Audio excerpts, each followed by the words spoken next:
Santiago বার্নাব্যুর সাদা প্রাসাদে আবারও কি ফিরতে যাচ্ছে সেই পুরনো উত্তেজনা, যে উত্তেজনার নাম হোজে মরিনিও। এই মৌসুম শেষ হলেই রিয়াল মাদ্রিদের কোচিং পজিশনে আসছে পরিবর্তন, সেটা এখন প্রায় নিশ্চিত। আর নতুন কোচ কে হবেন এই প্রশ্নেই জমে উঠেছে মাদ্রিদের আড্ডা। তালিকায় ঘুরে বেড়াচ্ছে বড় বড় নাম, ইয়র্গেন ক্লোপ, লিওনেল স্ক্যালোনি আর সেই পরিচিত পুরনো মুখ মরিনিও। 2010 থেকে 2013 মরিনিওর প্রথম রিয়াল অধ্যায় ছিল একেবারে ঝড়ের মতো। পেপ গার্দিওলার দুর্দান্ত বার্সেলোনার বিপক্ষে তার রিয়াল যেই লড়াইটা গড়ে তুলেছিল তা এল ক্লাসিকোকে নতুন উচ্চতায় নিয়ে গেছিল। তবে মাঠের বাইরের গল্প কম ছিল না, সাংবাদিকদের সঙ্গে দ্বন্দ্ব, রেফারিদের সঙ্গে ঝামেলা, এমনকি ক্লাব কিংবদন্তি ইকার ক্যাসিয়াস কিংবা ক্রিস্টিয়ানো রোনালদোর সঙ্গেও সম্পর্ক ছিল টানাপোড়েনপূর্ণ। তাই শেষটা কিছুটা তিক্তই হয়েছিল।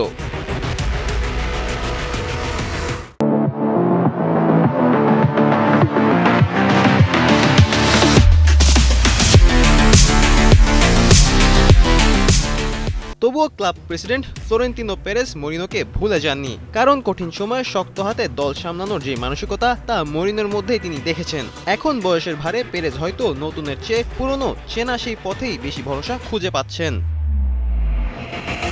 বর্তমানে মরিনিও কোচিং করাচ্ছেন বেনফিকায়। লিগে খারাপ না করলেও শিরোপার দৌড়ে পিছিয়ে, আর ইউরোপেও খুব একটা চাপ ফেলতে পারেনি। গত এক দশকে তার কোচিং ক্যারিয়ারেও আগের সেই জৌলুস নেই। চেলসি, ম্যানচেস্টার ইউনাইটেড, টটনহাম বা রোমা, কোথাও তিনি আগের মতো আধিপত্য দেখাতে পারেননি। বিতর্ক যেন তার ছায়াসঙ্গী হয়ে গেছে, কখনো মন্তব্যে, কখনো আচরণে। সব মিলিয়ে মনে হয় তিনি এখনো প্রাসঙ্গিক থাকার লড়াইয়ে আছেন। এমনকি সাম্প্রতিক এক ঘটনায় ভিনিসিয়াস জুনিয়রকে ঘিরে তার মন্তব্য প্রশ্ন তুলেছে, তিনি কি এখনো বড় ড্রেসিং রুম সামলানোর মতো সংবেদনশীল?